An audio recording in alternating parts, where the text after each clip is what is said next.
Now listening to The Joint Committee. What's going on there, stoners? Welcome to another Joint Committee session with myself, PINO, EASTCOASTERDAM, and I think Bond's on the way too, or somewhere. Like, yes, he is. We're a little bit hidden itself. We're at the NEVA tent camp, a little bit in a veterans lounge to kind of help vets get away from just the crowd and excitement of the Boston Freedom Rally, which is amazing. But we have a very special guest, Mr. Danko. Thank you. Thanks for having me. Thank you to all the veterans here who spent the night here doing security, which is pretty amazing. And yeah, it's really cool to have a spot to chill and get away from the crowd if you need to get away, have some food, and get back to it. But it's shoulder to shoulder out there. This is the biggest freedom rally I think I've ever seen. Yeah, that crowd was ridiculous. If you wanted to get to booths on the other side of the lane that you're in, you had to go upstream, take a turn, and then come back downstream to try to just to cross over like the surfing. Yeah. The most vendors that I've ever seen. I mean, I've been coming to this event for decades, and this is the 29th year, which is just amazing. Wow. I've been coming since I grew up here, so I've been coming long before High Times or even being part of the cannabis industry. I was coming to this event, and I've seen it grow from a couple thousand people. Then if they had a couple rough years where it rained over the weekend, and just a couple 100 people in a tent in the rain, and then in a big tent, but in the rain there. And then now just to see, with the laws changing here in Massachusetts and nationwide, and then seeing how big it is. Definitely the most vendors that I've ever seen, and I think the most people that I've ever seen as well. Yep. So, and 3-day event here right in the heart of Boston. I mean, we're Boston on Boston Common. This is where the Revolutionary War began. The heart of America. Yeah, blood was spilled here. This is the beginning of the Freedom Trail, and here we are fighting for freedom 300 plus years later, or 200 plus years later. For one of the friendliest plants that we know. Yeah. And, there's people walking by, there's families, here nearby and stuff, and the sky didn't fall down.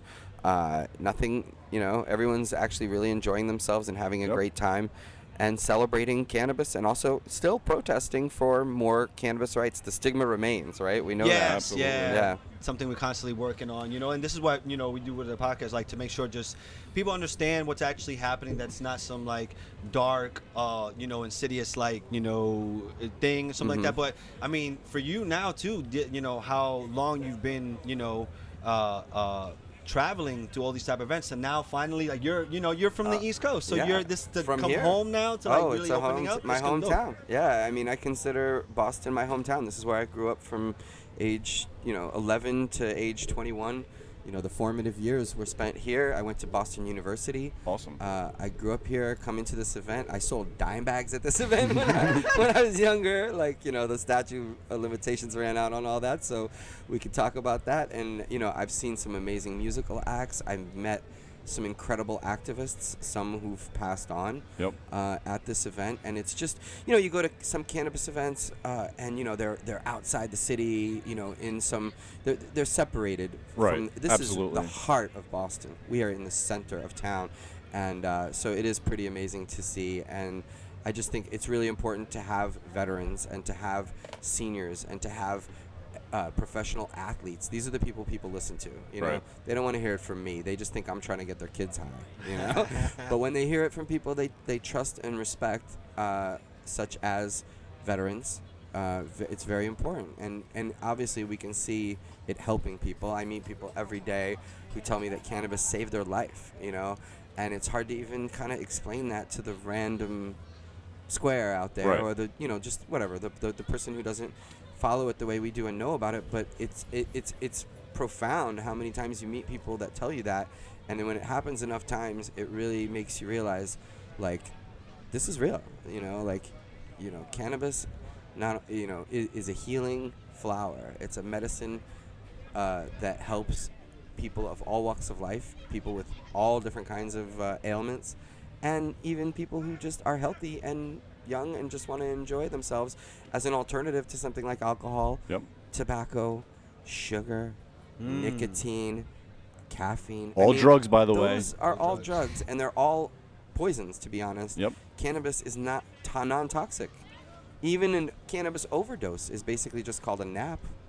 Yep. You know, so It's like it took a really good nap. you know, I mean, certainly you can overdo it. Certainly you could, you know, people can get DTFO, as we say, you know, Right. with the dabs, or consume too much edibles for their body to handle, and you know, it's not fun, but it's not an overdose. Right. It's not death. Not It's lethal. It's not lethal. It's not even really that debilitating. I mean, it's uncomfortable, right? And we've all been how long there. it lasts sometimes. It just won't Yeah, go we've away. all been there, but hey, you sleep it off and you wake up and you live another day. Yep. You live a better life. You live a more enjoyable existence. So if people, you know, are out there struggling with opioids, alcohol, any kind of dependency on these poisons, they can replace those things with cannabis and live a better life and live a longer life. And I think that's the most important point to make. Whether people are veterans or seniors or any walk of life, they can actually improve their life with cannabis. And I've done it myself. Mhm. And I've seen, you know, many thousands of people, and I've met them, and they swear by it, you know, and it's real. Yeah, for sure. I mean, I'm a medical grower in Rhode Island, so I grow for a quadriplegic patient and an epileptic patient, and I've seen it firsthand for the last 10 years. Their life has been totally flipped for the upside. Yeah. The amount of pills that they've come off is ridiculous that they were even on that many pills. Yeah. I mean, we're talking over a dozen pills a day that they've come off of just from taking a flower Right. that their doctors are still telling them they really don't think they should be doing this. Right. So, But you know, you got to understand, a square person hears me tell them that, and they think, oh, you know, you're just using these, right. you know, hurting people because you just want to get high. And that's not the case, you know. Like, I mean, to me, what I tell them is, look, this is like getting the wounded off the battlefield. You know, if we're making a drug war metaphor, if it's a war on cannabis, well, let's get the wounded off of the battlefield. Mhm. Those are the wounded, and they're on the battlefield struggling. Let's get them off and continue the fight for cannabis freedom, Right. which is for everyone. It's not just for people who have a doctor's permission to use it, or for people who Right. are using it for a specific ailment. Cannabis heals the body, but it also heals the mind. It's a stress reliever, and the number one killer is stress. Yeah. Oh yeah. So no matter how you want to look at it, Right. you think you only need it because you have cancer or something. That's not the issue. No, even, Stress. Yeah, even like those high stress jobs, like those like radio tower, control tower operators Right. in the airports. Yeah. How stressful that is, like that. Oh my They God. definitely need like at least 5 joints at the end of the night just to Right. forget about Every- it. And every- you know they're notorious boozers afterwards. Right. Yeah, Like, which they is go out and drink worse. to like, yeah, no, they're poisoning themselves. I realized this recently, actually. I quit drinking in May, and I came to the realization, you know what this is? This is just slowly killing yourself. This is poison. And sure, you have some good times and whatever, but now that I'm not drinking, I'm there at the end of the night. You know, I'm drinking club sodas and lime and stuff, and I'm there at the end of the night. I see where I was at Yeah. the end of the night, and it's embarrassing. Yep. You know, Yeah. it's an eye-opener for sure, man, and I'm high. Yeah. I'm edibled out, and I'm there at the end, and I'm just smiling and laughing Yep. because I just can't believe how inebriated people are and how I was. I mean, I was there. I'm not judging them. That was me, not even a few months ago. And you know, I loved drinking, but I came to the realization, it was like an epiphany, and I was like, you know what? I'm just gonna smoke more weed. Yep. Hell Yep. yeah. And my life has improved greatly. I feel like there's more time in the day.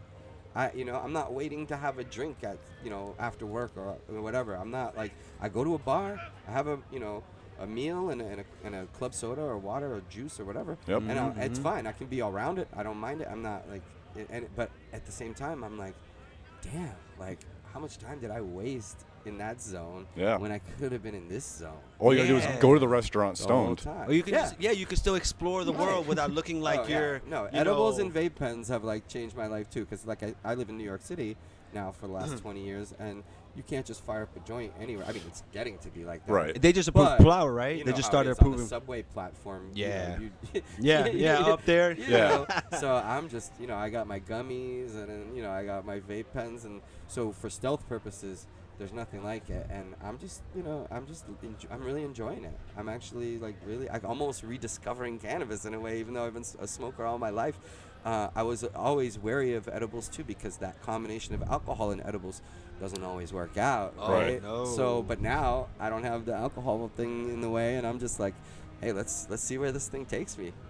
And also the consistency of edibles nowadays is so on well, point. knowing how many You, milligrams. you can are, calculate your right. freaking week out. Right. Exactly. So it's nice. Yeah, and you can kind of microdose. I Right. mean, that's the big thing now with psychedelics, but that's the thing with cannabis too. You could do 5 milligrams, 10 milligrams, just a little bit here and there, and it's just a nice, enjoyable feeling. And it's the thing everyone's chasing. Do you know how many people spend fortunes trying to, they spend money on psychiatrists and on pharmaceutical drugs and on all kind of books, self-help, this and that. They want to be in the moment. They want that sense of childlike wonder. They want what cannabis provides. It's amazing. It's incredible with no side effects. It's when you look at it that way. Even for a broken heart. Even hell, oh my God. It's like, you know what helps? That was, my movie was that they were surfing, and it's like, you know what's good for a broken heart? It's like what? It's like weed. It's like, you got any weed? It's like, no. It's like, all right, let's go surfing then. Right. No, but but the placebo, look, worst case scenario, it's a placebo, and you and I, we all just think it makes us feel this way. What's wrong with that? What's wrong with that? Yeah, like, because I feel great. Even if that's the case, it's still a better life. Yep. So I highly recommend. It's probably not for everyone, right? I mean, there's probably certain instances of people that shouldn't consume cannabis if they have mental health issues, or maybe they find the right strain for them too. I mean, some people are allergic to the sun. Right. So you're just it's not going to work for It's not for everyone, everybody out but there. like Dr. Lester Grinspoon says, there's a lot more people out there that could benefit from Absolutely. it. And they're not benefiting from it because of prohibition. And now that prohibition's falling, this is going to be discovered, like he says, as like it's going to be treated like penicillin in the future. And they're going to look back at our times as a very strange time. A dark age. So strange. Yeah, dark age. Psychedelics too. All that stuff is gonna. Yeah, I'm starting to see that a little bit more. Like the psychedelics are being like. I'm a huge fan of psychedelics. DMT, mushrooms changed my life. In the right set and setting, right? Always. It's not always. It's not just about taking some acid and going to a concert. Yeah. It's about it's knowing what these things are. Well, yeah, sure. I mean, but not like there's a time for everything. Yeah. But if you're trying to learn something about yourself and change your life for the better, make a realization and improve, or just learn to deal with grief. Lots of stuff. That's what everybody's suffering from, right? I mean, if it's not a physical ailment or a disease, then it's a mind thing. We all have various traumas. Particularly, obviously, veterans, but everybody in their life has varying degrees of loss and unresolved grief. Always. Right? And people they joke about it on TV. Oh, I'm going to go have a drink to forget this or that, the other. Well, that's not helping. Right. But these type of experiences, psychedelic experience, micro and macro dosing, I might add, but they're life-changing and life-altering in many times very beneficial ways. It's starting to creep a lot with the vets quite a bit now. Yeah, starting to think about the microdosing, be able to I have friends that have gone down to Peru and done ayahuasca ceremonies and things like that, and it's those. It does not doesn't always work, but if it has any kind of benefit, it needs to be explored and it needs to be legal at the very least. And scientists need to get their hands on it. And do that's the biggest and, thing. But it's happening, and that's the good thing, is we are getting out of this dark age slowly. When it comes to psychedelics, I'm such a huge fan, and the amount that I've done is a very large amount in all beneficial ways. I'm not the guy that takes mushrooms and then goes sees a movie or whatnot. I'm always I treat psychedelics as a spiritual retreat. Always, it's a planned out thing. Always heavy dose. But you've had unpleasant experiences. It's an unpleasant experience, but this is where I think that you learn from. It's always beneficial. Interesting. Because even a bad trip, if you can even spend more than a couple minutes thinking about it, hopefully you can spend months thinking about it. You should be able to break down all those bad moments because they're rooted. Right. It's your subconscious, and it's the things, and that's why I think some people are afraid of it, and even cannabis too, is because it's a bullshit detector. Absolutely. And if there's something in your life or something that you've done, it comes out, and you want to fix it. If you've never had your ego crushed, then it's very uncomfortable for you to even think about that happening. Or Right. when you hear all these people talking about their experiences, you just get afraid if you've never gone through it. But I think when you go through it, especially under heavy doses, and I just feel like the understanding hits you. I just feel you get such a joy when it comes to psychedelics. I find far more joy cases as opposed to horror cases. And well, psilocybin mushrooms actually, in particular, for me, have a grounding feeling to the earth. I mean, I actually understand nature better, and so for me to go out into the the forest or the woods, all my existence is in the city. Right. Yeah. So and then I get out and I see. That's super trippy for you. Yeah, and it gives you that connection to the planet and to the universe. Yep. In a way, and it's freeing, but it can be scary. Definitely can be scary. It can be scary Now, because you also face your mortality. Right. And you face, you face millions of years of existence and your puniness in that Yes. too. So but it's always interesting, Yes. right? And always eye-opening. Yeah, and I feel it's healthy to be paranoid. And some people think that's a bad thing to I mean, you don't want to live paranoid, but I think paranoia is a healthy human trait to kick in because Like it's sense of awareness, Right. know. Well, Maybe it's like an that, instinct you know, that's like built into us. Yeah. you Sure, know, yeah. There's a reason you get to get listen that to feeling. it more. Some And to people learn how to listen to ignore it. their instincts quite often. Mhm. You know, like maybe you should listen to your instincts for a Yeah. second. That was probably a bad idea. But yeah, I mean, I just think psychedelics are so beneficial, and I'm glad to see like MAPS and stuff is making all the progress with getting the microdoses approved Right. and studies going. It's great to I see. think that the congressional thing this week, Judicial Congressional Committee ended up turning down like a lot of requests for the drug enforcement as far as dealing with already licensed facilities. They were pretty upset about it, but there was nothing they can do in the sense of like, look, this is what the thing. You're just wasting resources on people on states that already done their process and already looking quite into this. I mean, in some cases, extremely. So they also are forcing them to give out more research permits, which I hope coming through, it's like there'll be more for the psychedelics as well too. I mean, all that needs to go. All that it's just For sure. anything like real plant based like that should. Yep. Yeah, and it's happening, but as it's happening, and it's interesting we're talking about paranoia because people are also worried, like, hey, are the corporations taking all this over? Is Monsanto and Marlboro and the government and all these entities that may not have our best interests at heart, are they going to be running the show now? And like, maybe it was better before and all these things that, I'm hearing. And, the key to that, I think, is the ability to grow our own, right? Because that takes that power out of their hands, and they need us more than we need them. Right. As long as we have the ability to grow 6 plants, 12 plants, whatever it might be. Because they limit the plants, but not the size of the plants. Yeah. So they could be as big as you want them. You just veg them out longer and grow big monster plants. So Right.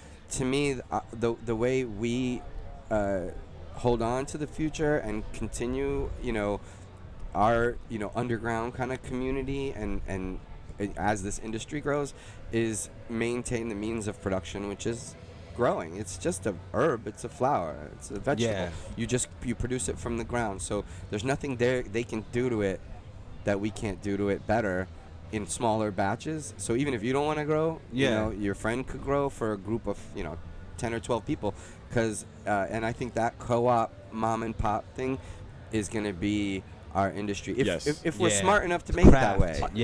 Speaking craft of cannabis, I mean, that's the quality. Yeah, This is what it has like to be. Sorry. Go Oh, ahead. God, sorry. I wanted to bring up a point about craft cannabis and how. Yeah, well, I was going to talk about cultivating and growing in the East Coast, which outdoors is very problematic. Exactly at harvest, a lot of rain, the temperature drops, PM creeps in. I mean, it's really difficult to cultivate in New England. Right. And now that people are starting to kind of come out, and the ones that have been doing it for so long, like underground for a long time, really.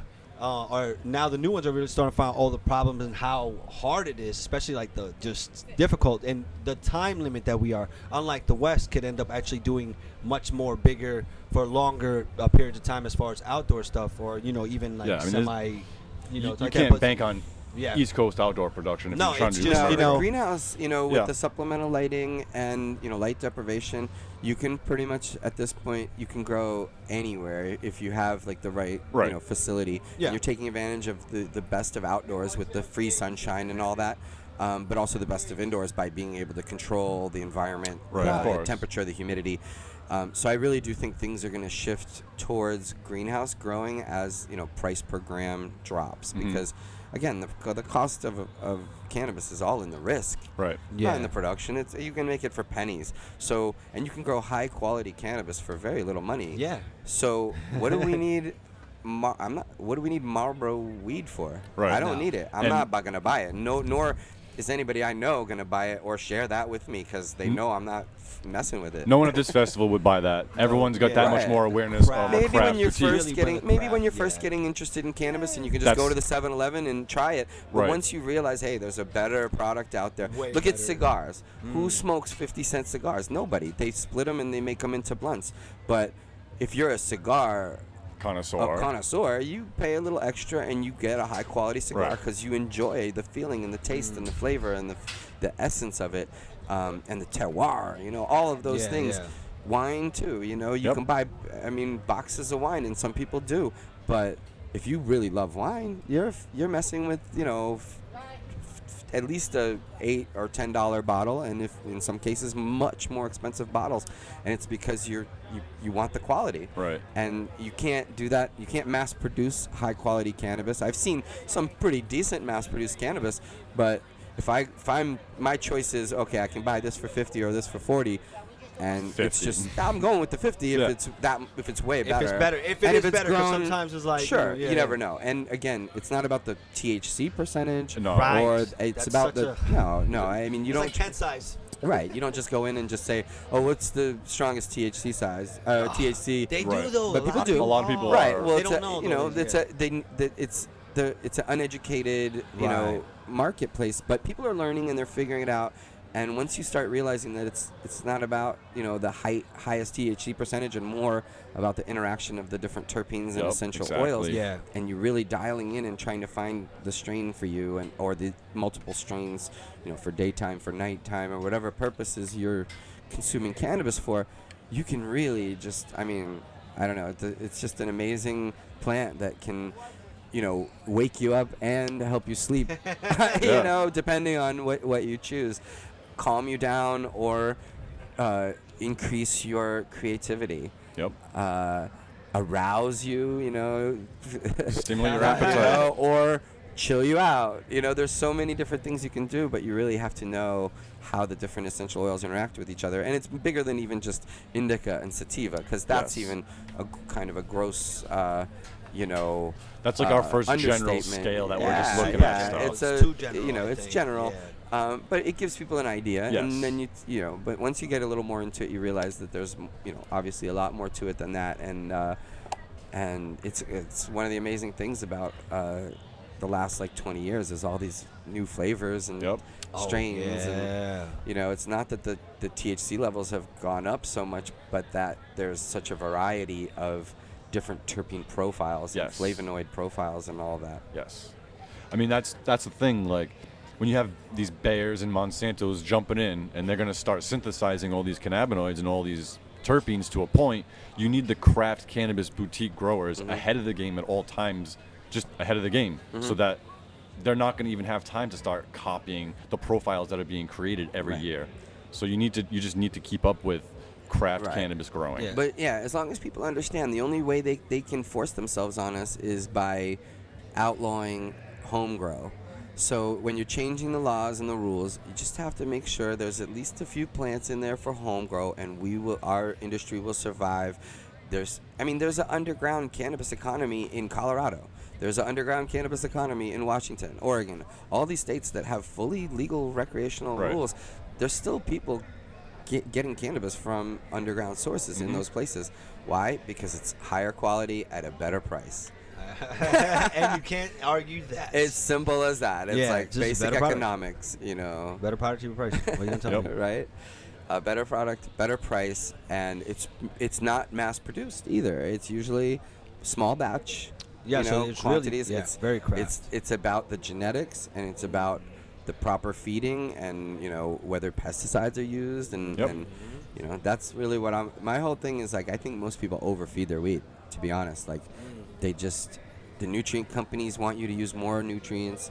The tendency for everyone is, okay, more food, bigger plant. It's not the case, and you get more out of it quality wise if you put less food into it, and you can always bump it up, right? If you see a little yellowing or whatever, a little deficiency happening, you can always bump it up and it'll quickly recover. But if you've overdone it, it's very difficult to dial it down again. And look, I know everybody, I always recommend people to flush the last week, 2 weeks of growth. But if you overfeed for 8 or 10 weeks, you're not flushing all that out. It's in there, and it's gonna burn like a piece of charcoal, and I'm gonna have to keep relighting it. And it's going to be this black ash and coal, and it's just an unpleasant experience. And I'm old school. I like to smoke joints, and the joint never lies. I can tell how well your plant was fed and how well it was flushed when I'm smoking that joint. We were just talking about that one time that all this technology that we're talking about, all this testing, everything, and at the end of the day, if it doesn't have white ash, then you just, all that shit was like, all that actually data testing. Can I roll? Go for it, man. Take some. Right, it's for nothing. Yeah, if it doesn't have white ash, so like, dude, I don't know what to tell you, bro. That's not. I know, and that's so awesome. And I touched on it, how they need us more than we need them.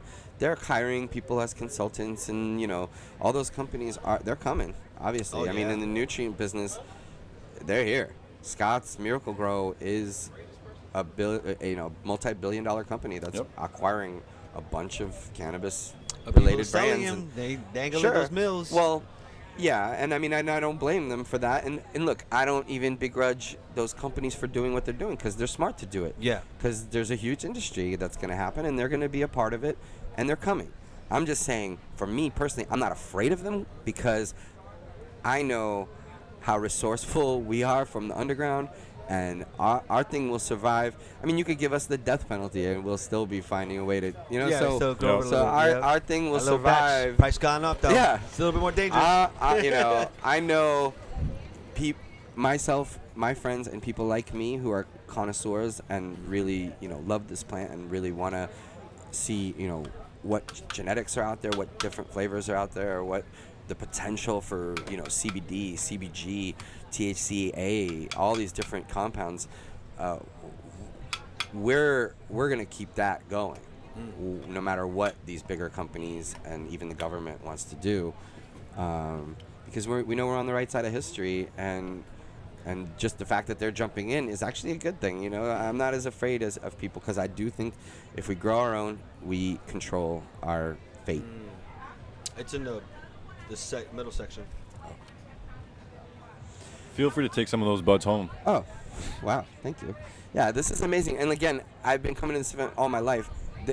It's changed a lot. I mean, I remember the police arresting over 100 people for lighting joints at this event. And here we are. A little bit ago, too. What's that? The Quidditch game behind it? Oh, yeah. They're playing Quidditch right here. But just the fact that this is happening, and it's not a battle with the authorities, I mean, they're still trying to shut it down at 6 instead of 8 and all that, but they understand we have a right to exist, and that our fight is legitimate. And they can't even fight. They can't even argue the peacefulness of it here. Right. There's it's like the best gig they could get. There's so many people here, and there's no conflict, no matter where you're looking. Right. That's another thing, is like we need social use, places like Tetra Hydro Club, or places where we can get together and enjoy cannabis. Right. Normalizing it. Yeah. I think about maybe just, not just dispensaries where we can go and buy it and go home and smoke it in the privacy of our home, but a place like a bar or a restaurant or whatever, where you opt in. Obviously, we're not going to have people with their families and kids that don't want to be there, but if you opt into this situation, you can go and enjoy it and socialize, because part of the enjoyment of cannabis is the social aspect of it, the passing of the joint, the ritual of getting high together. I was at a wedding, and I had to kind of, I'm in my suit, and I walked over and I had to walk over to the side to just smoke, a little J while, like that. And I felt, I'm like, damn, we need to normalize it. You need to see me in my suit smoking a joint. They're all drinking. I just want the Exactly. social acceptance that alcohol has. Right. Yes, on all same. levels. Like, hey, I'm just going to step outside, Yeah. have a little smoke, and come back in. You want some? I'm not going to say alcohol is good, bad, and whatever. I just want my enjoyment, which is cannabis, to be socially accepted the same way. We're getting there. We're getting there, but Slowly. very, very, very slowly. And people say, oh, well, why are we still protesting for cannabis freedom if we have legal marijuana? Listen, there are still people all over that are not allowed to get transplants. So that's a death sentence, right? You're on the list for a transplant. You're using medical cannabis. You don't get a transplant. You get put on the bottom of the list because you use cannabis. That's a death sentence. There are people whose families are separated. There are people still in prison for non-violent marijuana offenses. Oh, yeah. This fight isn't far from over. Some stigma is far from really over. strong in The certain stigma parts of the is country. real. Really, I I went to mean- North Dakota, really strong Oh, negative. But they come have a on. bill. This is feel they think they might end up going into like hemp farming instead. Yeah, North but Dakota, think so, about like- the average person who has a job and a family. Coming out as a cannabis user in a place like that is a huge risk. You're Risk. taking your Holy crap. existence into your hands because these are small communities where if you it's like whack-a-mole. You raise your head and say, hey, I use cannabis. They want to take your family away. They want to take your job away. They want to ruin your life over it. And this is a healing flower. This is the crazy part. It's like, why are they still fighting this fight, man? It's over. Like, It's gross. we need to release all these prisoners from jail that are in jail for non-violent marijuana offenses. We need social use, places where we can consume cannabis together like regular people, and we need to be able to grow our own. Those three things, we're still fighting for them. We need more corporate executive lockups for sure. More executives to get locked up. All the thievery they do, and just I pay my little fee and then I'll be on my way. My jet, my plane, this and that. They need to lock those up a little bit more. Yeah. Mistreat them a little bit. I want to talk about your book for a awesome. minute or a couple minutes. I was curious. Now, is this the first book that you've written? It's actually the second book that I've written. I did the High Times Field Guide to Marijuana Strains, which came out in 2011. Basically, it was like a description of about 130 different strains that were popular around that time. So some of them are a little dated. Hoping that we will adapt that and add a bunch of strains to that and bring it up to date in the near future. But that was the first book, and that was basically a description of a bunch of different strains, how to grow them, how they taste, how they smoke, what they're helpful for, what ailments they might be helpful for. And then this one is a guide to growing marijuana for beginners. So because people are allowed to grow their own, even if it's just a few plants, I think there's going to be a lot of interest in people getting started cultivating. Because for under, $1,000, well under $1,000, you can purchase a grow tent, Complete setup. with the light, and the kits, and the fan, and the charcoal filter, and basically everything you need besides the seeds to get started. And then you get yourself some seeds, and you get started, and you're growing your own. It's fun, it's enjoyable, it's affordable. It'll actually save you money in the long run for sure. Yep. And you know what went into it, you know what strain you're growing. I think it's going to be a popular thing. And if people don't necessarily want to do it themselves, maybe they'll have a caregiver or a friend. But, in a 4x4 grow tent, you can grow, 4 harvests a year. Every 3 months you could grow, close to half a pound or more of cannabis. It's more than one person can consume, and most people in that time. So once you're growing that much, you can share it with your friends. You can grow for a couple of people that might not necessarily want to do it, but there's kind of this co-op mentality, right? It's a friends growing for friends. Like, hey, you got your tomatoes, I got my peppers, you got your cannabis, you give me some of this, you give me some of that, and it's almost like a barter economy. And that's why I called my podcast Free Weed, because ultimately, we're just talking about a flower. Right. Yeah. The idea that it's $400 an ounce is so angry it's over mind-boggling. this. That, and I get it. Okay, prices are going to go down, growers are going to make less money. Dude, the thing about the risk and versus the money. You know what I mean? Like, you don't go to jail anymore. Right. Hopefully for doing this. So all that money was in the risk, of breaking a pound down to an ounce, down to a eighth, you know. That was a very risky thing to do for people, so they charged you a premium for that. Yeah. In New York, they deliver it right to your house. Right. And you can imagine what they charge for that, you know. That's like $30 a gram. Dang. You know? Yeah, in the city too. You know, and I can attest too, even if you have a 4x4 tent, there's no telling what your future will be with this plant. This industry is so young. You could take me for example. I started off with a single little room, you know, a 4x5 room. Next thing you know, I have 5 patents in the industry. I have 2 companies that evolve off the industry. I'm now involved in building a multi-million-dollar facility in the industry, and it all started off a couple plants that I fell in love with. I fell in love with everything. You know, I had a federal job. Wow. So these couple plants that it took switched my whole life up for the better, and you know, boom. So you never know what. I mean, I knew I liked nature and life anyway, so you know, growing plants was going to be fun for me anyway. But if you don't know. Oh yeah, just the enjoyment of actually cultivating a plant, just like growing like that. It's just that's therapy alone. Yeah. Yes. Cultivation the is first therapy. chapter of the book isn't even about how to grow; it's just about why to grow. Yeah. And the bottom line is that it's fun, because you know, it's nice to go to a dispensary and look at 30 different strains and buy it. You know, variety, exactly it's what nice. you want. It's a nice feeling. But it's even nicer to just create it out of thin air. Yes. Oh yeah. You know, It's like, that's it's my From like a alchemy. seed? It's really like Yeah. modern day alchemy. Yep. You know, you're creating gold out of lead. Yep. Oh, You know, man. you're basically out of soil, water, light, and air, creating a healing medicine for yourself and others. I mean, there's nothing better. Yeah, man. And it actually is healing just to create it. Yep. You Oh, know, man. just the Definitely. process of growing it. I always say helps. that. Yeah, I was like, helps dude, it's heal like people. started from this little You tiny need to seed. enjoy the process. Yeah.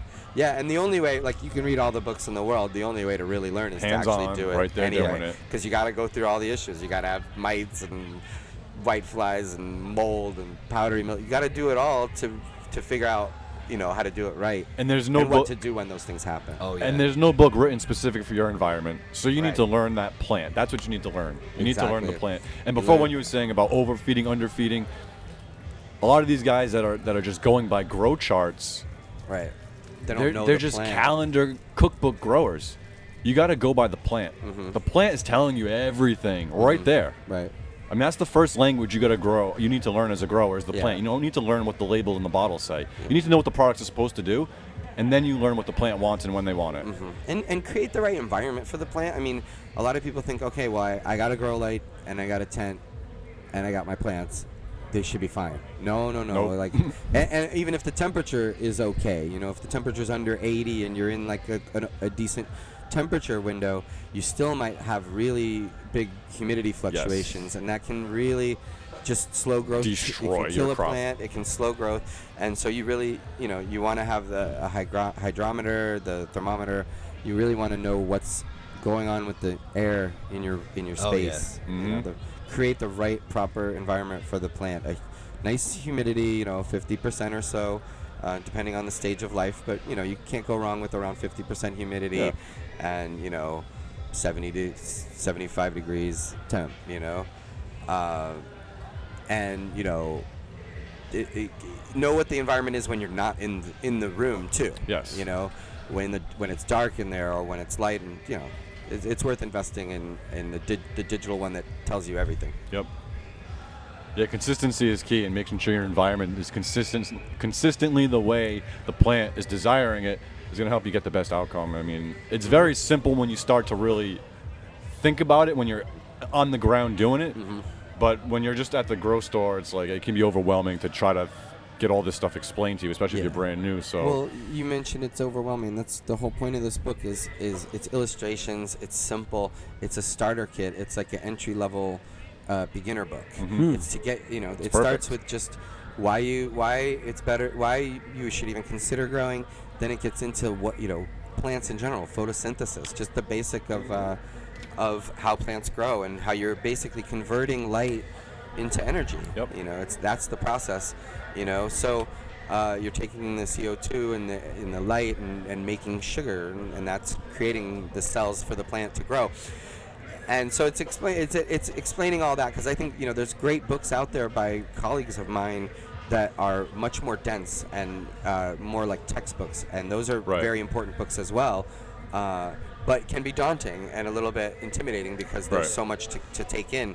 So this is meant, to get you started, and then you got to start growing, like we said, trial and error, and then you can work your way up to some of the more advanced techniques and processes.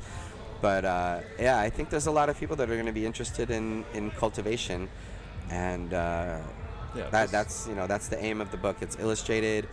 Each section, it's got, and importantly too is harvesting, drying, and curing, as we all know. Oh yes. You can get through you can get through all the processes of growing and flowering and everything, and mess it up right at the end when it's time to dry and cure. What did I do wrong? It's like, and again, that's about environment. That's about humidity and temperature, and not destroying those very volatile essential oils and terpenes that are gone at seemingly fairly low temperatures. Some of them. So.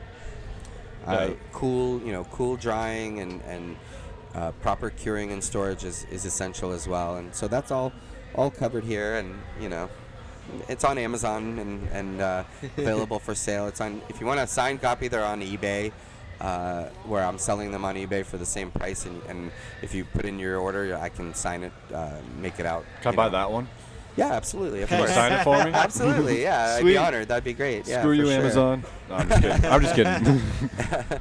Yeah, I mean, basically anywhere you buy books at this point, and I'm also encouraging people in the industry that sell equipment like seeds or grow equipment, like, hey, include the book with your product so that people have a primer to get themselves started, and keep that if they're fuse buying lit. $100 pack of seeds, they at least know how to germinate them properly and get them started early. Yeah. We always advise, don't buy anything over $100, because if you don't know what you're doing, you don't know what you're doing. Like, people want to grow whatever's latest and greatest as far as like the fame, and spend like $400 on seeds. You've never done it before, and that's a lot. That's a loss for a beginner. I mean, you got to kind of work your way up to that. Yeah. Sort of where you're hunting for phenotypes and buying like nice seeds. Start with affordable seeds, and work your way up to that, because you're gonna you got to kill a lot of plants to learn to grow, willingly and not willingly. Even you're also gonna have to learn to kill plants just to make more space and room, and that was one of the hardest things for me to get used to about growing, was killing plants and making space. Even though she's done nothing wrong to you, it's like, but it's your time. I'm sorry. You can see they have potential. I have a new girl that's coming. Plant counts and space is definitely a tough thing to deal with, but that's our game. Yeah, and mother plants you've had for years and years. You get attached to certain things, and But it helps keep everything moving along. You know what I mean? So it's all in good. Awesome. So shit. Man, I can't believe it, man. Boston Commons. I just do want to thank you. That take a minute, like all the inspiration, all the high times, all that stuff growing up, reading on you, and then having you write some articles about me and my products. It's been a huge honor. Now to sit here with you, it's like, damn, it's awesome. I appreciate this. Thank you so much, man. I appreciate it too. It's always been with the goal of just freeing cannabis from prohibition, but also just improving the quality of cannabis, kind of almost like for selfish reasons. Like, I just wanted to smoke better weed. Nothing wrong with that. I felt, and I feel like anything we can do to encourage people. I think, things like the cannabis cups have played a huge role in improving the quality of cannabis, and articles in High Times. It's an honor to have played a role and to have been a part of that. I mean, I had my inspiration in Jack Herer and people that came before us that fought really hard when it was really tough. So it's an honor to be a part of it. Awesome, I just but for me it's about cannabis. It's like that takes the center stage. It's not about me. It's not about personalities. It's not about products. It's about the flower. And all these other things are great, and they're ancillary, and anything we can do to make improvements is amazing. But I just wanted the world to know that they were wrong about cannabis. And, that's what I love about it. And there was so much injustice. I mean, people joke about like weed and stoners and this, and it's always like this joke thing in the press or in you know, and I get it. Like, there's humor there and munchies and haha and all that, but like, it's also dead serious. Like, Yeah. it's life and death, you know. And once you see it from that perspective, and you've met people that have gone to prison and had their lives altered, Or going to prison. or have had their families separated, had their dogs shot in a raid. Yes, man. It gets real quick. You know what Yeah. I mean? You meet people who are disabled, paraplegic. You meet people who are veterans. You meet people who just tell you right to your face with tears in their eyes that cannabis saved their life. And it gets pretty serious. And it's harder for me to joke about, you know, Cheetos and munchies and all that stuff. Like, okay, I get it.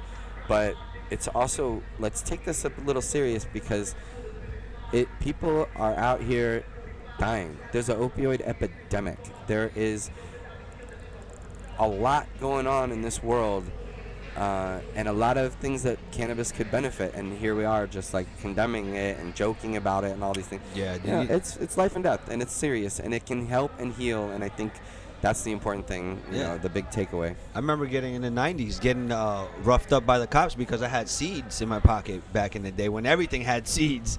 It just like, you know, that 3 seeds was enough for them to arrest you, you know, and bring you in. Now it's like, you know, novelty, and people, you know, like the packages got like, don't grow in soil and this and that, blah, blah, blah.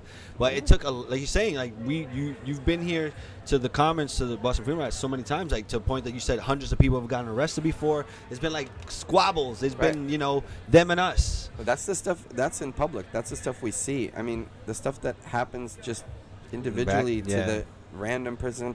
They're in Indonesia right now. They're or Malaysia. They're executing a guy Holy crap. who provided cannabis oil to patients. I mean, here's a guy who's just trying to do a good thing, and they're gonna execute him. Jesus. He didn't hurt anybody. He's helping people, and you know, it's mind-boggling, and you know, the rest of the world needs to catch on to this too. You know, I think it's happening, but it can't happen fast enough, and every day that it goes by and every injustice that continues to happen doesn't have to happen, you know. And it's important to vote too. I mean, this is another thing. You know, people think politics is bullshit, but it is not important. Local politics is not bullshit. No, and even, that's where it's at. It's very important. You know, I was born in the Soviet Union. My parents brought me here when I was 3 years old to bring me to a better place, you know. And for all its flaws, America is a fucking great place. I'm sorry if I can't swear. Fuck, you can Fuck swear. yeah. Fuck. It is, you know, you got to look at things in varying degrees, you know what I mean? And a true patriot loves the country but wants to always help it to improve and understands that you can always make improvements. And we got improvements to make, obviously, you know what I mean? For sure. And it starts right there on your local street, you know. If you need to talk to your local politicians and tell them how you feel about cannabis, find out how they feel about it, and tell them that you vote and you're going to vote against them if they're against it, you know. And you can do this in a respectful way, and it actually matters to them. You'd be surprised. I talked to my local politicians in Brooklyn, and I'm like, look, this is the issue that's important to me, and they tell you frankly how they feel about it. And I tell them, look, I'm either going to encourage people to vote for you or I'm going to encourage them to vote against you. And you're talking about, you know, places where only 1,000 people vote in a primary for like a, you know, And that's crazy. state assembly. Right. Yeah. I mean, the smallest handful of people can sway those. That matters. And it matters. That really matters. Those numbers really. And that's how you change the world. Is like little by little.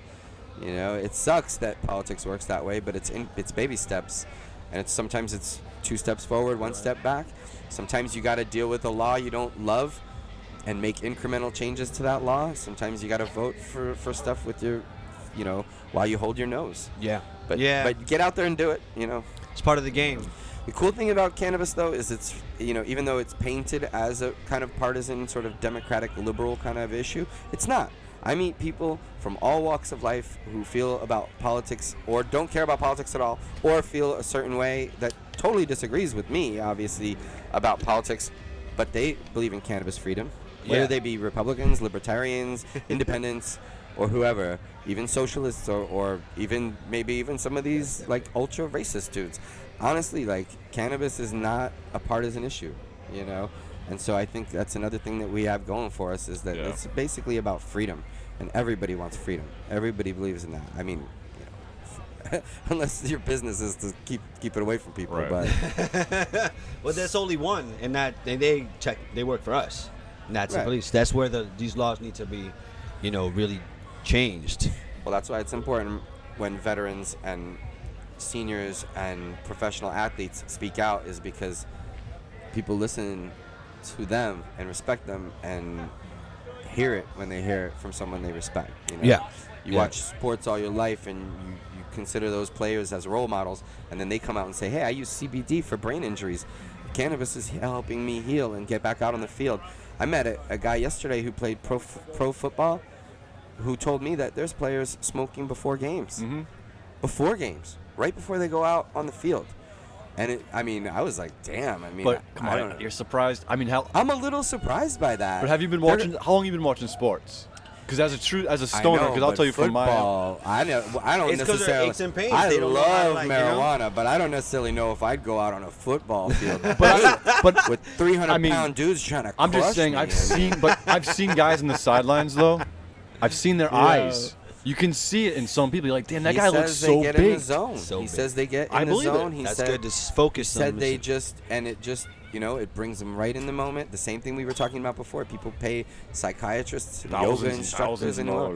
Yeah, I want to be in the zone. I want to regain that sense of childlike wonder. I want to look at the world in a new way. I want to, see things differently. Look outside the box. All those self-help things. To me, that's what cannabis does. Yep. It actually puts me in the moment. If I'm playing with my son, I'm right there with him. You know what I mean? I'm not distracted by my phone or whatever. That's so big. I'm now, in that world. That with phone them, distraction. and the phones are. Jeez, Yeah. on everything, Yeah. Everything. on everything.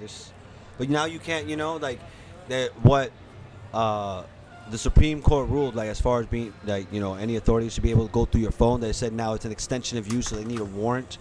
So the phone now, really, you have your personal information, you have personal photos, you might answer an email, so you might end up conducting some business. Everything dealing with you is just, and it sometimes needs to, like you're saying, get away in the middle of nowhere, that just see nature, see beauty, see the nighttime stars, get away from the light pollution of the cities, really disconnect. Yeah.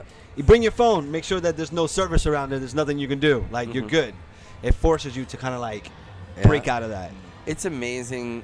Another thing that I truly appreciate about working in the cannabis industry and being at High Times for almost 20 years is the travel, being able to go to that must places. be so fun. All around America. I was just in Flint, Michigan, just seeing firsthand. We did a cannabis cup in Clio. And seeing just firsthand people talk about, Flint, the water, this and that. Talking to Flint residents, being in Flint, seeing it firsthand, is different from hearing about it on the news or even from anybody. And I've been to Spain and to Canada and to Amsterdam and just all over the world. You meet people and you share cannabis with them, even if you don't even share a language. Right. You can share cannabis with them, and they know it just like you know it. Yep. It's this special thing.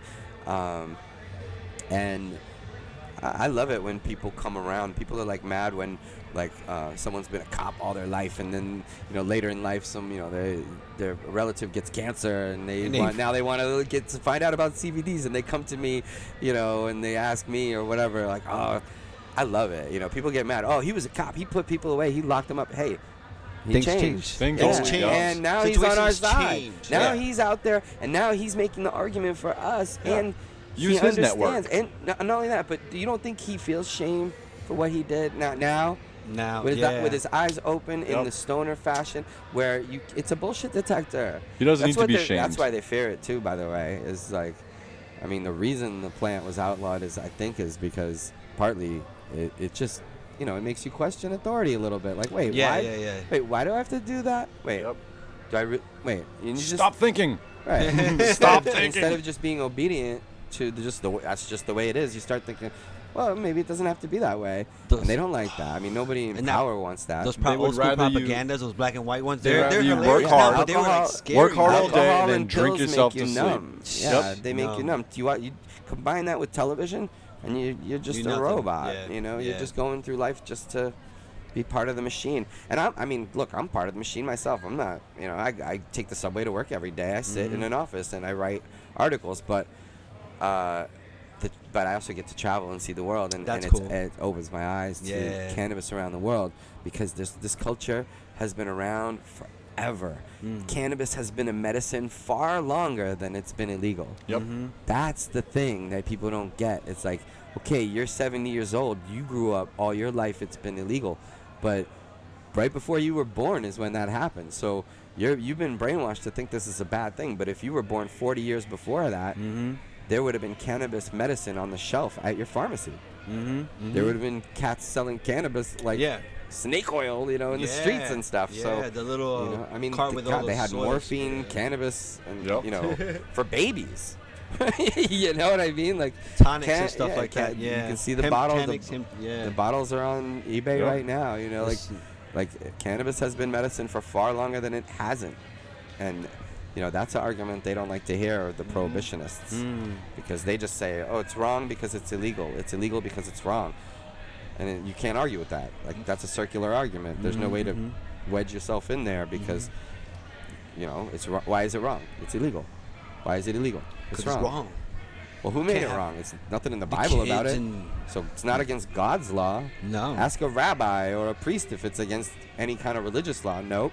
They'll just tell you, oh, it's important to follow man's law too, so you don't go to jail, so that your family is safe. Yeah. But God has nothing to do with it. Religion has nothing to do with it. They found out the Jesus healing oil recipe. Right. And what it says on it, Cannabosum. Cannabosum. That's really Come on close. now. Yeah. I I know. was like, Come on interesting. now. That would make Right. sense. The ailments, if it ended up being some kind of like an ointment to end up, it's an oil, so it ended up absorbing through the skin. Yeah. So it would end up, if something did hurt, it wouldn't have stopped hurting. It'd be like, holy shit. Yeah. That's some magic. Well, there's a But whole it's just theory about knowledge. this, like, in the Russian church too, and the Orthodox church, they have this incense, and they basically like swing it on a swing, and it swings back and forth, and they basically like swing it in your face, Yeah. and it's myrrh and frankincense in there. Yeah, and it smells like hash. Like, I mean, just it's like this exotic oil that burns and smells amazing, and causes this euphoric feeling that you only get when you're in church. So from the priest's perspective, they're kind of getting you high and taking you to a different level, so that as you're hearing the word of God and the preaching, you're Focused. also It means you're more. also it means a little more. You're in this enlightened place. Everything's stained glass, and the art, you live It's in pretty, you go back to home and it's a shithole, and you got to work and whatever. But when you go to church, it's this epiphany. It's this enlightening experience, and it's also combined with this heated oil that's like right in your face. Yeah. And I mean, if they had cannabis, I and think you know what I mean, like but if that's you just put a little bit on there, and Right. and people just get a little bit of a contact high when they happen to be in church, and it happens to be this wonderful feeling, and then they connect it with God and they connect it with the church. Wouldn't that seem to help push that religion? I'm not a conspiracy cat or any of that. No. But it it makes just sense. it makes perfect sense to me. Perfect Makes sense. sense. That would be the place. And back then, before the printing press, the priests were the only ones that could read Yep. or had any kind of knowledge of science and being able to create things out of nothing. And even the alchemists and all the people who wrote down all the scripture and everything, they were all enlightened, or at least called themselves enlightened. So I wouldn't put it past them to maybe use hash in some of these rituals, and Of course. yeah, Like you said, it's been far it certainly legal reinforces longer than the illegal. idea that that religion takes you to a higher plane, right? I'm not a religious person myself, but Neither. I could see it. If anything, my religion is a compost pile, and a tree and the forest and nature. I guess I'm like a pagan or something, because that's the amazing thing to me, that we live on this planet and that it's this amazing ecosystem and has evolved into this beautiful, incredible, and diverse, place genetically and with the plants and the animals. And lately I've been kind of geeking out on mushrooms and mycelial strand. I'm not saying like taking mushrooms, but Just just watching the learning. growth Yeah, and just seeing. learning Yeah. about mycelial. There's not a lot we know about it. It's Well, a lot we of did, mystery. and then they burned it. Right. There's Yeah. a lot of mystery about mycelial strands, how they, they're the largest organisms on Yep. Earth, and they're single cellular strands that are right underneath us now, under this grass. But why do certain mushrooms pop up in certain places, around certain roots of certain trees and stuff? It's really kind of the beneficial relationship between roots and mycelium is it's like outer space. It's something we it's know. for real. We don't know as much about it as we should. The mycelium structures beneath the ground actually dictate what grows above.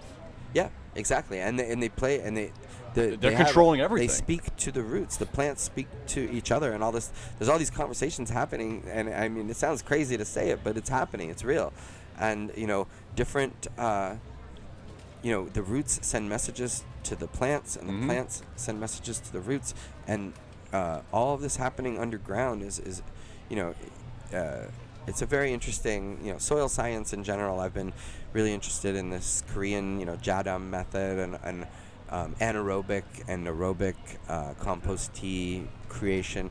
It's just kind of the next level of soil science, and I think it's one of the things that has the capacity to heal the planet too, as far as the whatever damage, even if you don't believe in climate change and all that. It's pretty obvious that stuff's happening, but even if you don't believe in it, you can still see that human beings have done a certain amount of damage, and then factory farming probably isn't the best way to go about feeding a population of 8 billion and growing. So this kind of back to the earth movement and heirloom strains of and I'm talking vegetables and plants and all that. I think that's the way to heal the earth and the way to store carbon back, put carbon back into the soil, because the soil can store a tremendous amount of carbon, and that's really what's causing all of this is extra carbon in the air. Carbon dioxide so I do think that there's a lot we can learn from soil science and a lot we can do with improving soil and reducing our dependence on nutrients at all. There's ways to grow cannabis. I shouldn't even say this because I rep Nutrient Brand, but there's ways to grow cannabis without plant food at all. If you feed your soil properly over time and you keep adding organic material, I mean, this obviously works a lot easier outdoors than it does indoors. Right? Yeah. But there's true living organics and ways to basically improve the soil year after year to the point where you really don't have to add nutrients at all. You just water and harvest. And that's the ideal way. I mean, so that there's really no residue at all left behind of anything that shouldn't be there. That's awesome. That is pretty Was awesome. that one big long sentence? Sorry about that. No. But I am geeking out on this, the relationship, mycelial and roots, basically. The roots in exchange for the mycelia break nutrients down for the roots, and the roots have extra minerals and things that they give in exchange to the mycelia, and that relationship fascinates me. Why did these mushrooms pop up in certain places? If you look at what Paul Stamets is talking about, mushrooms as well, fungal bedding, like the mushroom bedding is now, they're using it to in logging trails, like in Cali, these logging trails that they use, they cause mudslides because when the rains come, and when everything freezes and then melts or whatever, and the rains come, the logging trails become these big mud rivers, and it causes all these mudslides. They're using mushroom bedding to basically become like a sponge on these things and absorbs the water and grows these mushrooms. And over the course of just 2 or 3 years, with the birds coming and eating the mushrooms and animals dying, it's turning these hazards, which were these, and they're unused now. The logging industry is not using them. It's turning these rivers of mud into these mushroom habitats that are, like soaking up the moisture instead of creating these rivers of it that destroy shit. So it's pretty cool what they're able to do, and I do think the fungus and the fauna are going to be what helps out the animals and the humans in the future. Well, I mean, the fungus and the fauna control everything. Right. It dictates everything. And that's where life began. Right. And that's why it starts with that. That's why you have to put down that mycelium on a place that has no life. You're starting life there that's going to hold there, and next thing you know, you have a column of life that you can then drive over or whatever you're trying to. And little by little, it evolves until you have mammals in that space, pooping and so Yep. over time it The poop. becomes That's why some it becomes people, old growth forest. some people which is will argue that we come Yeah. from mushrooms A lot of because of that a lot whole states, chicken and the egg argument. It's kind of the Yeah. argument I'm trying to make without making it. Is that like really the first relationship between any kind of life was between fungus and bacteria and roots and that sort of thing, and that was like really the beginning. And that's pre-mammal, pre-insect, pre-all Right. of that. So it's interesting to think about that stuff Yeah. and like and how it's still helping us grow weed to this day. Yep. That's so awesome. And So awesome. so I think it's kind of like the next level as you're trying to bring it back to like practical purposes. Legalization means you got to reduce the cost per gram of production of cannabis, right? Because before it didn't matter. You could buy nutrients that cost hundreds of dollars because you're selling pounds for $3 or $4 grand. Yeah. But if you can't sell that pound for $500, you better start producing it as cheaply as possible. That means utilizing the sunshine. That means utilizing less nutrients when possible.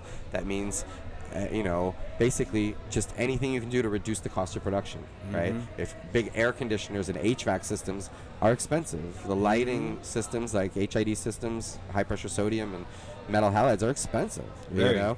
So take advantage of free sunshine when you can. Take advantage of, add months to your season by using a greenhouse with supplemental lighting and heating. Use light deprivation in the middle of summer to flower plants in June instead of waiting for the fall when it gets humid. Right? Use all these things to your advantage, but they're all natural processes that you're just manipulating a little bit. We're not talking about genetic engineering. We're talking about just things that farmers have been doing for ages to just extend seasons and things like that. Yeah. But apply that to cannabis because cost per gram is going down. I've been to Oregon. They have for the first time ever, our industry has a glut. More supply than demand. So in the Oregon system, they grew 1 million pounds last year of cannabis. There's only 4 million people in the state of Oregon.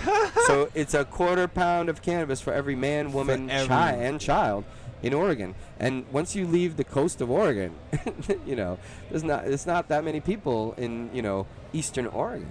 And most of them don't smoke cannabis. I'm sure there plenty do. Yeah. But it's not a lot. But so now they have too much.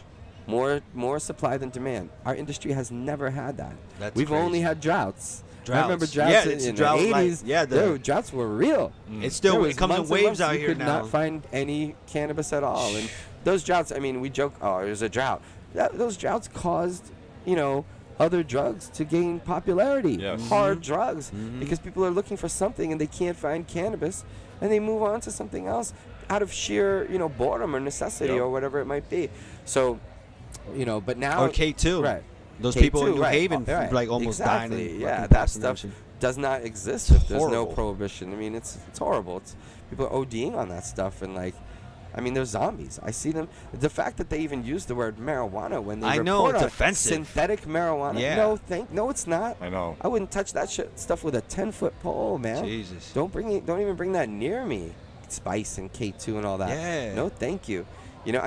Hey, if there's somebody benefiting from it out there, whatever. I'm not saying make it illegal because that's stupid, but it's in the face of legal cannabis that's available to anybody who wants it. Nobody's smoking that shit. Right. No Right. way. It's poisonous. Well, somebody told me too that you know what they're doing. That they know what it does now, and what they're actually looking for is that high. They know it's not weed, and they can just get weed, and weed will make them feel Yeah. a specific way. No. But they're looking for that. It's just. What is You it, know, like I- racy they- or something? it's What like does it kind do? of bath salts, I just some don't want herbs, them like that. associating with It's horrible, marijuana. man. What is synthetic marijuana? I don't know, even know what it's- that it's is. not I that. mean, Never to heard me, of it. synthetic marijuana is like non-organic weed, basically. Like that's not what that is. Right. That's some lab-grown stuff that's sprayed onto some leaves. No, Yeah. thank you. They just No, grow a hamburger no. now. No, thank you. Yeah, You no. hear that? They grew a hamburger patty in a dish. Dude, it's unbelievable the stuff that they're trying to like. But I do agree with as far as using the same agricultural, practices and standards. Just to kind of better understand, the plant using the natural, just like farmers, have been doing for a very, very long time. Yeah. So, climate control it to get that, really good frost, protect all those heads and stuff like that. It's the best of both worlds because you can control, you don't have the dust and the rain that you do with just straight outdoor. Yeah. You're just at the mercy of the elements. Well, shit. Especially a when it hurricane can sucks. come through, you never know. So, you have the climate control of indoor, but you have the free sunshine of outdoor. So I do think, shifting over to greenhouses is kind of the way to go if you're trying to save money. And there's very affordable ways for people in their backyard to just have like a hoop house. And just do light deprivation like by hand. I'm not talking about expensive systems. This stuff can be done. You can put them on casters too and just roll them in and out. Or you can have it. I've seen the winches that are like, powered by a timer. So if you want to go away for the weekend or something, you don't have to literally be there every 12 hours it's to very inexpensive hand to do. crank it. You know. But again, like even just extending the season with a hoop house, that's a cheap piece of plastic that you just put over your plants. If you want to grow a sativa into October and you want to avoid the frost and all that, it's absolutely necessary to do that. So but I do anyway, I do think kind of that back to the land thing is going to be the way of the future, which is ironic, but also, it's great healing. though. It's a healing way. The hippies like, were right about that. but it's like, damn, it's like, that's crazy. But yeah, that makes total sense. Yeah, and then you have a living soil. There's worms in there doing the digging. You don't have to till. That's why they call it no-till, right? You don't even have to till it because when you till it, you break up all those mycelial strands, and they have to start from scratch again. But these are long strands of cellular, single-celled organisms. Fungal organisms, and these worms, when they dig, even though they're just little worms, they know not to break these strands. So they create the aeration pockets, and as they're going, they're pooping out castings and they're creating more nutrient for you.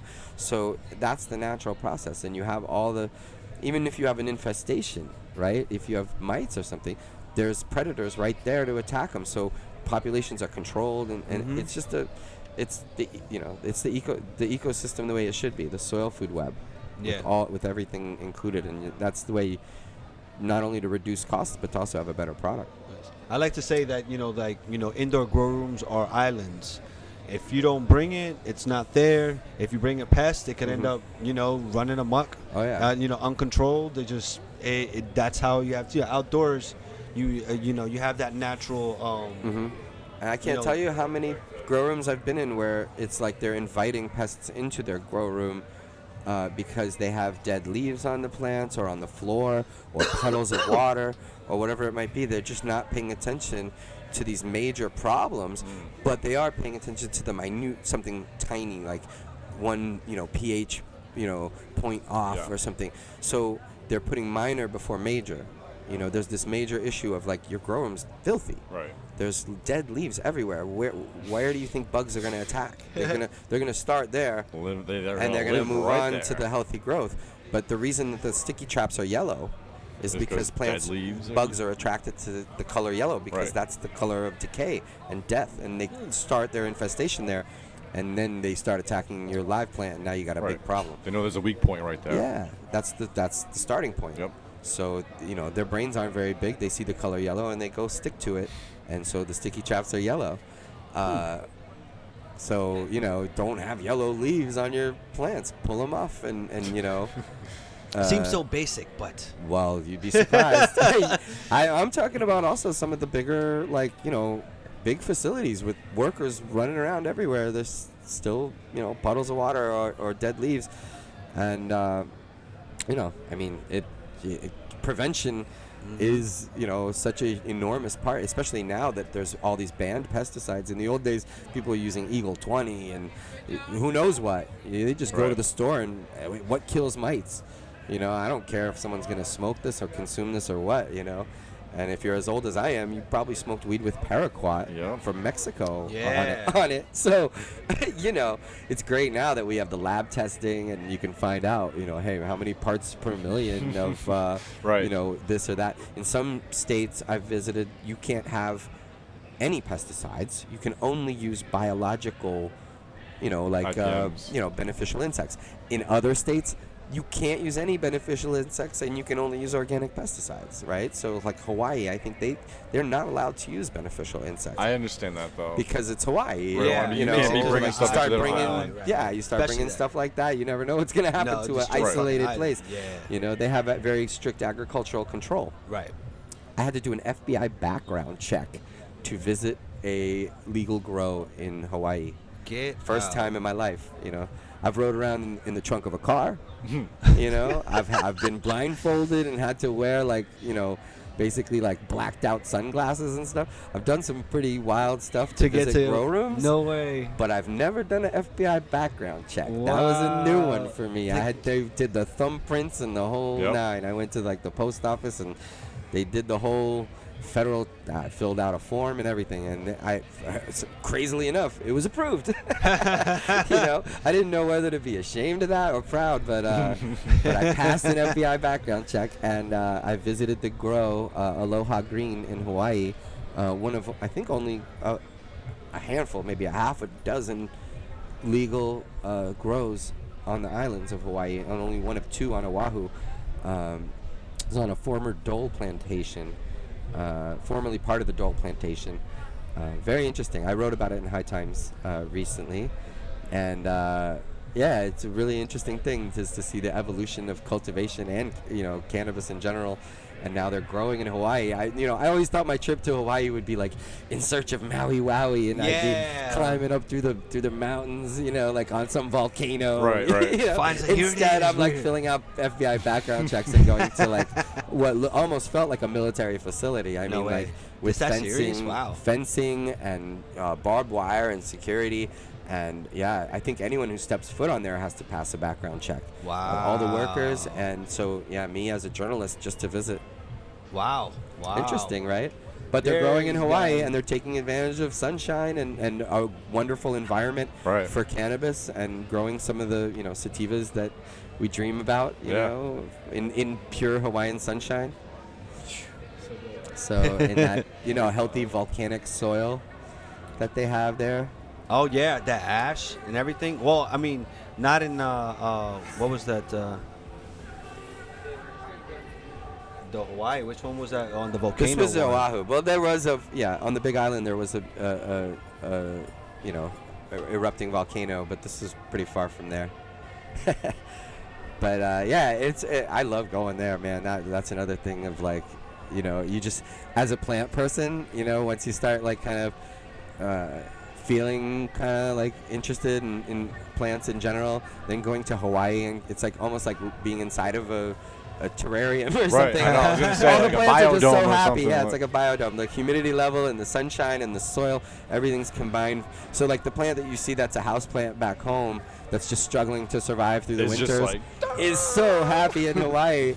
And like I'm so like whatever, like geeked out on plants that I'll go to friends' houses and water their house plants because I can kind of hear them screaming for it, if I'm just at their house, I'm like, hey, do you mind, can I just water your house plant? Because I don't think you've watered it in a while. And they're like, oh yeah, I never water it. I'm like, I can hear it screaming to me, like I can't be in the same room as it without watering it. I'm sorry, I just gotta water your plant. This is cool. They're like, yeah, and I water the plant, I could chill, So the same thing in Hawaii. I was like, you know what, all these plants are just so happy, like I could just feel it emanating off of them. They were just so pleased with like their environment. Yeah. It's where they were happiest, I went to Jamaica too, and I did a grow seminar there, and there's like all these Canadian companies going down there and starting indoor grows. I was like, you guys are crazy.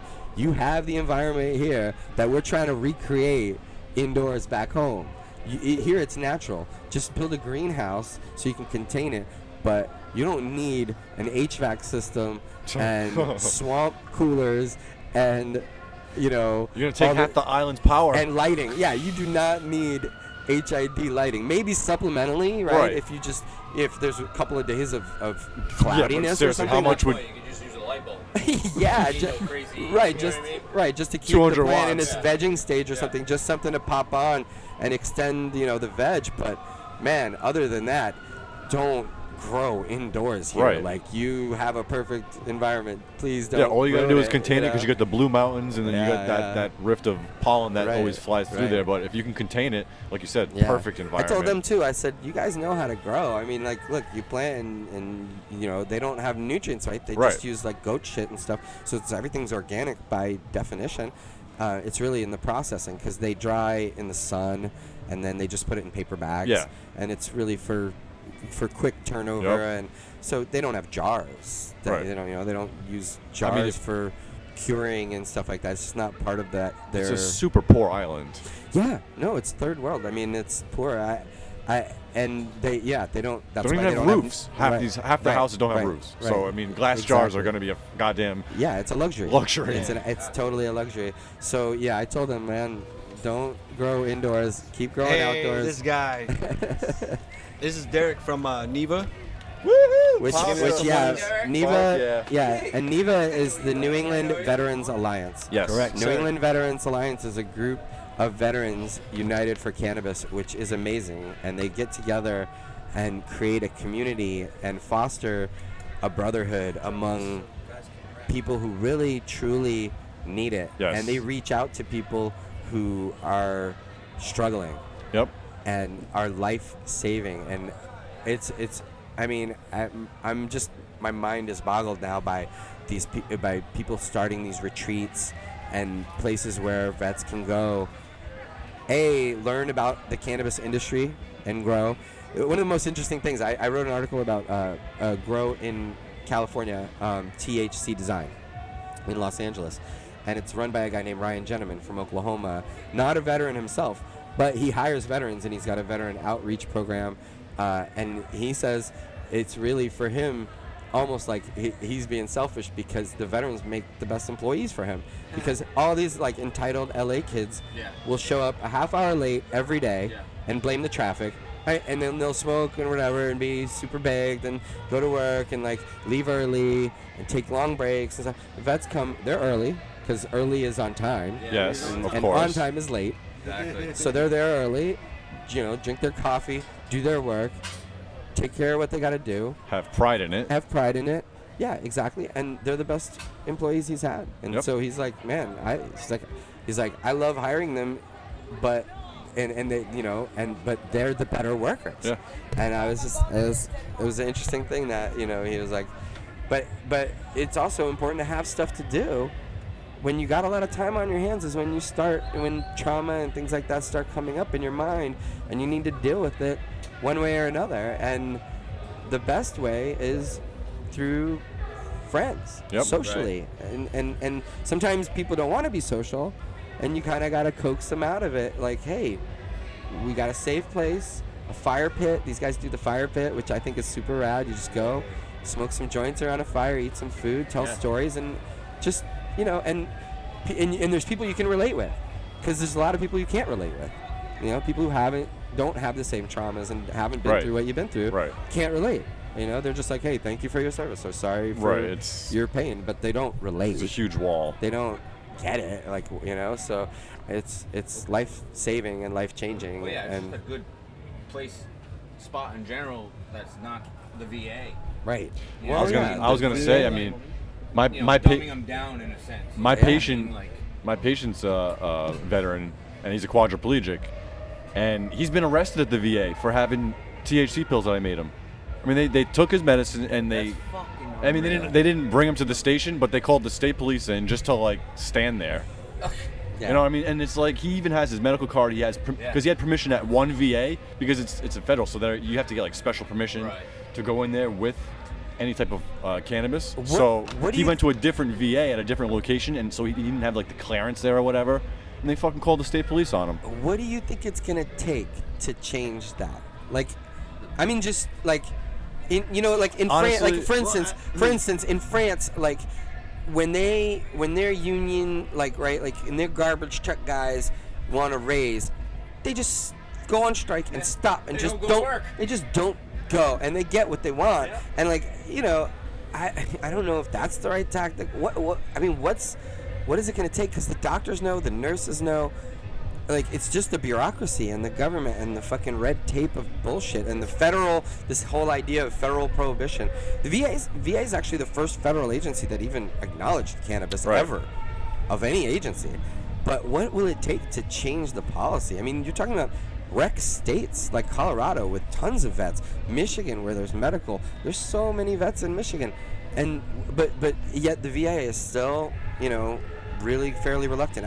But I've heard about certain vets have told me that, hey, their VA, their particular area, has started to, allow vets to use cannabis and still receive their benefits and things like that. But so tell me, like, depends on the state. It really does. Just for everybody out there listening, just everybody out there listening, Mr. Bond finally made it. Thank you very much, sir. Shit. And we have Derek here from NEVA, New England Veterinary Alliance. Now, what do you hear about as far as what the VA is kind of accepting within the cannabis industry and such? So, or not just cannabis just use. going back, what Danny was saying is, like, it isn't necessarily accepted in all VA facilities. A lot of doctors just don't want to talk about it because they just feel like their license are going to be affected, and that's the big thing.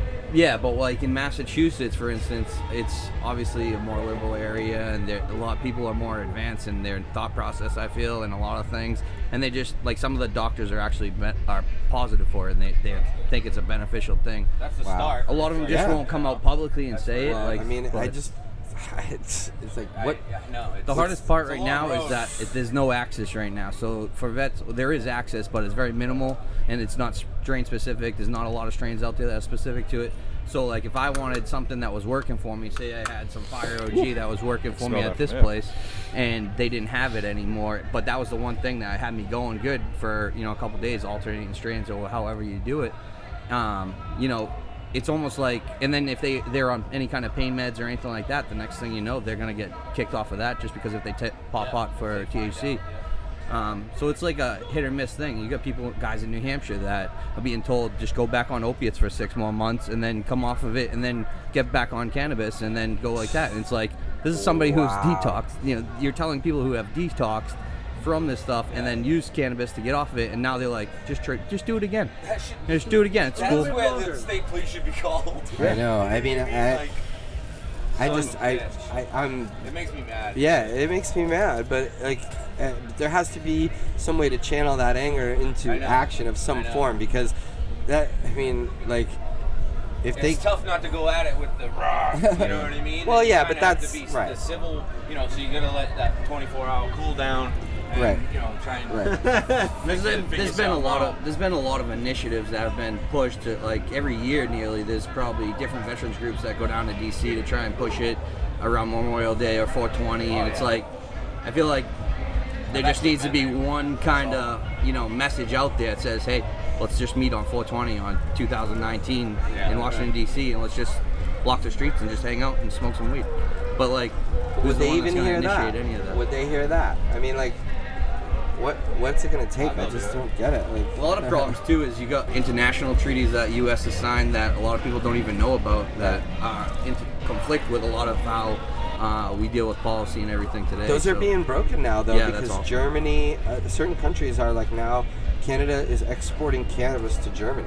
Yeah. Canadian companies, and to South America now. Yeah. So those treaties are starting to become moot. Because all those were made just basically because the United States demanded it anyways.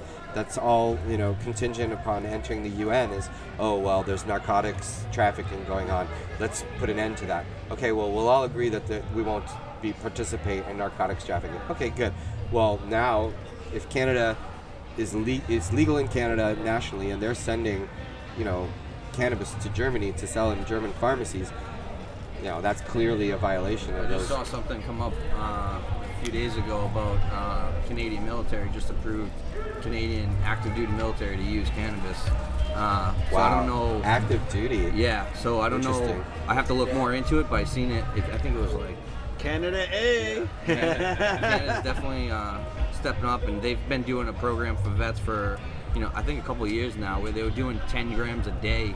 For vets, you would get a limit of up to 10 grams a day, and then they knocked it down to either 3 or 4 grams, because they thought it wasn't adequate enough. But then vets were like starting to have issues, and they were just like, this is what worked, and that was plenty. Right. And that's what got me through. But Yep.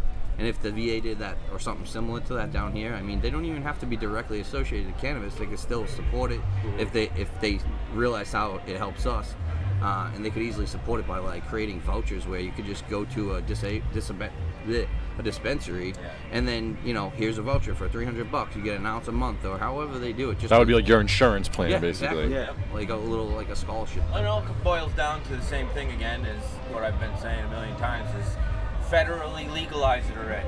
Yeah. Right. Just because it'll fucking solve so much shit with Deschedule. And the banking too. the all of banking. it, I was yeah. gonna say Especially that, banking. but It's unbelievable. yeah, it's- People like That's a big one. they're I've like been people denied for my business account at a bank. like people think that it's so easy. You end up getting into the industry, it's a lot of money, but you can't even perform some of the most basic duties that is open to anybody except within the industry. As far as like really being able to, all right, I gotta buy my containers and blah blah blah, and just kind of just keep things the doors open and paying your electric bill. Anything any other business just takes for granted. Yeah. That you just. Oh. Already signed that. But yeah, man, What do you want to East Coaster Day. we're about to roll out. It's all good. We're not live.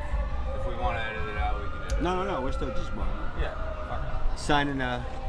I was gonna come in and be I would like, love a copy sorry myself I'm too. late. I was fucking Huh? stuck in a fucking million people. All right. Well, right now, Mr. Danko is signing a copy to EASTCOASTERDAM. Pretty dope. Awesome. I would love a copy myself, of course. But more than anything, thank you for coming out, spending this time with us. I know that It's weird because I've listened to your podcast forever, and now I'm sitting on the side of you on my bar, me and my buddy. And you missed podcast. most of it, you bastard. I know. That's awesome. I'm just kidding. Well, I'm I'd be not. happy to come back anytime. Just let me know. Oh, you're always welcome. Fuck yeah. Cool. this is epic. I mean, we're sitting in Boston Comics, like I we just know. recorded like a podcast. Hallowed ground right here. Oh, for you sure. know? Cool. The blood of patriots was spilled here. Absolutely. For freedom. And Yeah, how awesome it is to stay here and sleep on the grounds at night and be able to provide Yeah, help service with that. NEVA ended up providing the night security. That's awesome. That's great. Like saying the great. history of it. I mean, like for me, like I feel like there's a deep connection to like activism and like just getting out there, just advocating for your fellow neighbor and stuff, and being on the Boston Commons. I mean, I mean, it's literally like, shit's gone down around here. yeah, and it's right right here. here. Right, Yeah, yeah. It's literally the ground where Yep. The fucking the first big thing of shots of the- molasses fell right down the street. yeah. 3 o'clock in Yeah. the morning when the North fog rolls Church over those there, buildings. like, You know it. Sam Adams Yeah. walked from there to here. To, Jeez. you know what I mean? Like right A lot here, of history, right where yeah. we were standing. Yeah, I got chills just thinking Tea about party. it. 'Cause, I mean, they wanted freedom. You know, they built this country on that idea. So that's what we're about too. Like I just really want that freedom. Cool. You know. Well, I appreciate again the time you spent here, man. It's awesome. Thanks. Thank you. Thanks for having me. And, Definitely. Again, like it's about cannabis. It's about saving lives, and not just about saving them because that's absolutely incredible, but also improving them. Oh, yeah. You know what I mean? Like not just keeping people alive as zombies, but actually improving the quality, adding years to their life, and improving the quality of those years. You can't buy that for anything. Bob Marley's last words to his son Ziggy on his deathbed was, "You cannot buy life." And the meaning of that, in my mind, is enjoy your life and love all of it and be in the moment and all the things but money Be nice to people. and money might Spread that. and money might help you be more comfortable and certainly has its place, but you can't buy life. You know what I mean? And like if you replace alcohol, opiates, even nicotine, tobacco, even sugar in your life with more cannabis, just less of that stuff and more cannabis, not only will you live a longer life, you'll live a healthier, better life. You'll feel younger. You'll appreciate things more.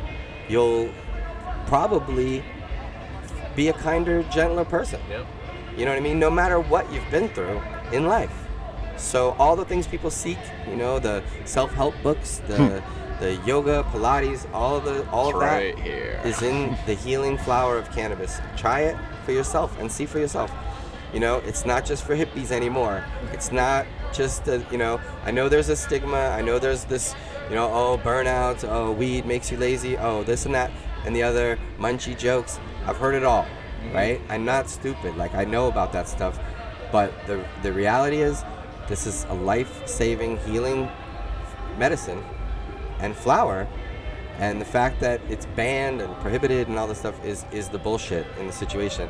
And we're on the right side of history in fighting for cannabis freedom. There's a lot of injustice that goes along with prohibition. A lot of things, you know, large and small that happen every single day that need to stop. And the only way to do that is to just continue to fight for the freedom for cannabis. And that's the freedom to grow our own, the freedom of prisoners who might still be locked up in prison for nonviolent cannabis offenses, and the freedom to gather socially together in places socially and get together, because cannabis is a social medicine. We want to share it with each other. The way that it helps veterans and seniors and all these things isn't just that they go home by themselves in their house and smoke it and it makes them feel better, but the sharing of it makes them feel better. The production of it, the rolling of the joint, the passing of the joint, all of that, the feeling of being high amongst like-minded friends, that's part of it too. It heals body and mind. So, you know, thank you for your work to free it. And it's an honor to be on the show with you guys. Thanks for everything, and keep up the great work. Thank you, man. Thanks for taking the time. I hope there was enough joints at the joint committee session. I really appreciate it. Cool. Absolutely, a lot of great joints here. Is this EASTCOASTERDAM? Yep. Grown? Yep. Oh, amazing. Yeah, and it seems like even though only harvested just a couple weeks ago, it's burning clean and proper to a clean white ash, which is so important. And such a great sign of light feeding and good flushing, and tastes amazing. Really preserve the terpene profile and the essential oils, which is what you're after. Forget about yield, forget about all that stuff. We're growing growing for resin. We're growing essential oil. Thank you, know? sir. Even if you're not concentrating it, you're growing. You still want it in there. That's what you're growing for. So. You know, keep that in mind. You know, it's not about the THC percentage as much as the interaction between all the terpenes and flavonoids and cannabinoids, and it's the essential oil, and the key word there being essential. Cool. So thanks for having me. Man. Check me out on Instagram, Facebook, and Twitter. And the book is on Amazon. It's called Cannabis: A Beginner's Guide to Growing Marijuana. You can always find me at hightimes.com and at Danko at all those other places. We have hightimesinvestor.com and tv.hightimes.com that we recently launched as well. So hopefully people check that out. And Go check it out. Check it out. Thanks for having me. Thanks. Thank you. End of session. The Joint Committee thanks you for listening.